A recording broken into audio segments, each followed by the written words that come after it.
आज की रेसिपी आटे और काबुली चने का नाश्ता, एकदम खस्ता, कुरकुरी और स्वाद में बहुत ही यूनिक। बाहर ही रखकर 3-4 दिन तक खा सकते हैं। कहीं घूमने जा रहे हैं तो इसे बनाकर ले जाइए, आराम से 3-4 दिन तक घर के खाने को एंजॉय कीजिए। सामान सारे घर में ही मिल जाएंगे और बनाना भी बहुत आसान है। नमस्कार, nishamudalika.com में आपका स्वागत है। तो शुरू करते हैं। सबसे पहले हम डो बनाएंगे। तो ये 1 कप गेहूं का आटा वजन में 150 ग्राम और ये 1/4 कप बारीक वाली सूजी वजन में 40 ग्राम। मोटी भी ले सकते हैं आप, नॉर्मल वाली, ज्यादा मोटी नहीं। सूजी में डाल दीजिए पानी। तो ये मैं आधा कप पानी डाल रही हूँ इसमें। अगर आप सूजी में पानी नहीं डालेंगे और सूजी को आटे के साथ गूंथेंगे तो उसके दाने सख्त रह जाएंगे, स्वाद में अच्छे नहीं लगेंगे। अब आटे में 2 टेबल स्पून ऑयल डाल दीजिए मोयन के लिए और नमक आधा छोटी चम्मच से थोड़ा सा कम या स्वाद अनुसार। इन्हें अच्छे से मिला लीजिए। मोयन के लिए आप घी भी ले सकते हैं। बढ़िया सा मिल गया, ऐसे करके देखें तो ये बाइंड होने लगा, परफेक्ट है मोयन। अब इसमें थोड़े से मसाले मिला लीजिए। 1/4 छोटी चम्मच अजवाइन हल्का सा क्रश करके डालिए, इससे फ्लेवर बढ़ जाते हैं। 1/4 छोटी चम्मच जीरा, इसे भी क्रश कर लीजिए। आधा छोटी चम्मच चिली फ्लेक्स, 1 छोटी चम्मच तिल। इससे जो हमारा नाश्ता बनेगा बहुत ही खस्ता बनेगा। ये 1 टेबल स्पून कसूरी मेथी, इसका भी टेस्ट बहुत अच्छा आता है, हल्का सा क्रश करके डाल दीजिए। तो इतनी देर में जब तक हमने मसाले मिलाए ये सूजी भी फूल गई। इसे डाल दीजिए अब आटे में और अब सॉफ्ट डो लगा लीजिए। थोड़ा थोड़ा पानी डालिए और बाइंड करते जाइए। हाथों से चिपक रहा है, जरा सा ऑयल डालिए और थोड़ा सा मल लीजिए और देखिए एकदम सॉफ्ट डो लग गया। अभी ये ज़्यादा सॉफ्ट है लेकिन सूजी है, अभी पानी और पिएगी और डो थोड़ा सा सख्त हो जाएगा। हमें ऐसा ही डो चाहिए जैसे रोटी पराठे का होता है, बिल्कुल वैसा ही। अब इसे ढककर 15-20 मिनट के लिए छोड़ दीजिए। तब तक स्टफिंग बना लीजिए। हमें चाहिए कुछ साबुत मसाले तुरंत कुटे हुए। तो ये 2 छोटी चम्मच साबुत धनिया, 2 छोटे चम्मच सौंफ और 1 छोटी चम्मच जीरा। इनको हल्का दरदरा सा कूट लीजिए। इस मसाले को आप मिक्सी में भी दरदरा पीस सकते हैं। बिल्कुल मोटा मोटा कूटा है। ये जो ताज़ा कूटा मसाला है इसका बहुत ज़्यादा अच्छा टेस्ट आता है। वैसे तो आप पिसे भी ले सकते हैं, लेकिन नाश्ता ज़्यादा टेस्टी बने उसके लिए आप ये मसाले तुरंत कूट लीजिए। हम स्टफिंग बना रहे हैं काबुली चने की, जैसे छोले बनाते हैं ना, वही वाले चने। तो ये 1/4 कप चने वजन में 50 ग्राम हमने भिगो दिए थे ओवरनाइट के लिए। फूलकर पूरे 1 कप हो गए हैं। 5-6 घंटे के लिए भिगोना इन्हें जरूरी है। इसमें डाल दीजिए 1 हरी मिर्च, 2 टुकड़े कर लिए और 1 इंच अदरक का टुकड़ा, उसके भी छोटे छोटे टुकड़े बना लिए, साथ में पिस जाएंगे। और अब इन्हें हल्के से दरदरे पीस लीजिए। पानी की जरूरत पड़ेगी, थोड़ा थोड़ा पानी डालते जाइए, बहुत ज्यादा पतला नहीं करना है। ये चने पिस गए, हल्के से दरदरे हैं और इसे पीसने में हमने 4 टेबल स्पून पानी का यूज किया है। अब गैस के पास चलता है। ये कढ़ाई ले लिए, इसमें 3 टेबल स्पून ऑयल डाल दीजिए। जो भी कुकिंग ऑयल आप यूज करते हैं वो ले लीजिए। इसे गर्म होने दीजिए। गरम ऑयल में डाल दीजिए 1 पिंच हींग और ये जो मसाले कूटे थे वो हल्का सा भून लीजिए। फ्लेम लो मीडियम रखें ताकि मसाले जले ना।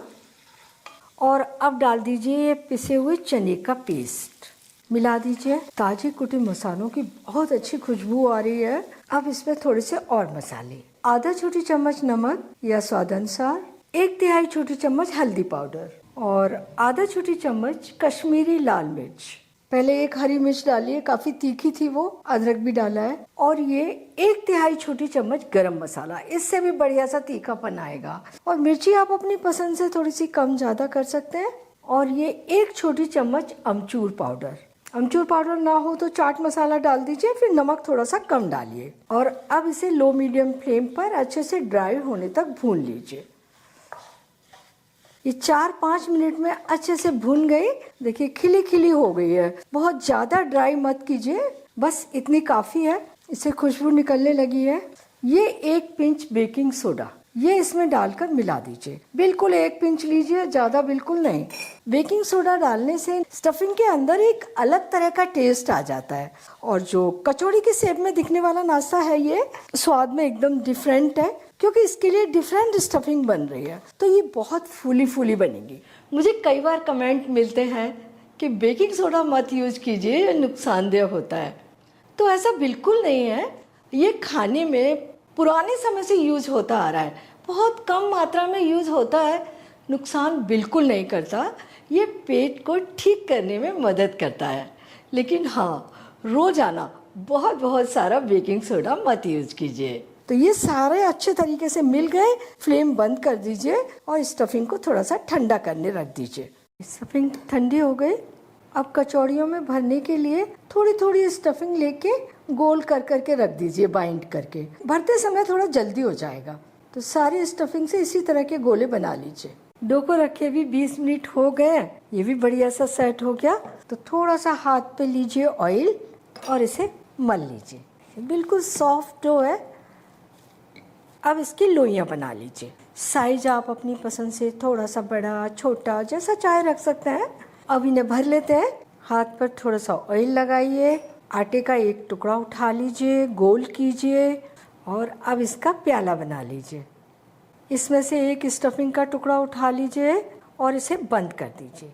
आटा चारों ओर से उठाइए। बहुत नरम आटा है ये, बड़ी आसानी से ये बंद हो जाता है। पूरा बंद हो गया, अच्छे से चिपक गया। स्टफिंग भर गई इसमें। इसे चपटा करेंगे तो हल्के हाथ से चपटा कीजिए कि स्टफिंग जो है चारों ओर एक जैसी फैले, फटना नहीं चाहिए। तो अभी मैंने इतना ही इसे बढ़ा दिया है और सारी कचौरियाँ इसी तरीके से भरकर तैयार कर लीजिए। इन्हें तलने के लिए ऑयल पहले से गर्म करने रख दिया था। चेक कर लीजिए, हल्के हल्के बबल आ रहे हैं। और ये कचौरियाँ तलने के लिए हमें मीडियम से भी कम गर्म ऑयल चाहिए और फ्लेम भी लो मीडियम, यानी धीमी कर दीजिए फ्लेम।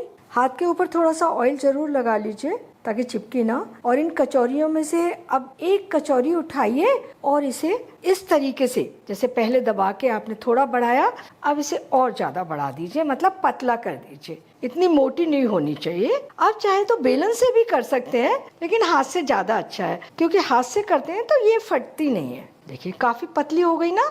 अब इन्हें डाल दीजिए सीखने के लिए कढ़ाई में। एक एक पीस उठाते जाइए और इसी तरीके से बढ़ाकर तलने के लिए कढ़ाई में डाल दीजिए। ये 4 कचौरियाँ हमने डाल दी हैं। जो कचौरी फूल कर आ गई है उसके ऊपर आप थोड़ा सा इस तरीके से गरम गरम ऑयल डाल दीजिए। तो थोड़ा थोड़ा ये ऊपर से भी सिकती रहेंगी। और ध्यान से कीजिए, ये कलछी कचौरी पर डायरेक्ट नहीं लगनी चाहिए, वरना वो फट जाएगी। अब ये नीचे से हल्की हल्की सिक गई हैं, इन्हें पलट दीजिए। अब लो मीडियम फ्लेम पर इन्हें अलट पलट कर अच्छी तरह से दोनों ओर बढ़िया गोल्डन ब्राउन होने तक तल लीजिए। दोनों ओर अच्छा सा गोल्डन कलर आ गया। अब इन्हें निकाल लीजिए और सारी कचौरियाँ इसी तरीके से तल लीजिए। जब आप नया बैच डालें तो फ्लेम को एकदम धीमा कर दीजिए। इस नाश्ते को आप थोड़ा सा नरम रखना चाहते हैं, गर्मा गर्म परोसना है, तो मीडियम हाई फ्लेम पर सेकिए। 4-5 मिनट में ये एक बैच आराम से तल जाता है। और अगर आप इसे ज़्यादा खस्ता बनाना चाहते हैं, इसे ज़्यादा दिनों तक रखना चाहते हैं, तो फ्लेम को लो मीडियम कर लीजिए। सीखने में 7-8 मिनट लगेंगे, लेकिन फिर आप इसे 7-8 दिन तक रखकर खाइए, ये बिल्कुल ख़राब नहीं होता। एक बैच को तलने में 7-8 मिनट लग जाते हैं और इतने डो से हमने 11 कचौरी बनाई है। एकदम खस्ता है, कुरकुरा है और टेस्ट में तो इतना अच्छा है कि आप इसे बार बार बनाकर खाएंगे। सेल्फ लाइफ भी लंबी है, यानी बच जाए तो शाम को स्नैक्स के रूप में खा लीजिए, सुबह आप अपने टिफ़िन में ले जाइए, बच्चों को टिफ़िन में दे दीजिए।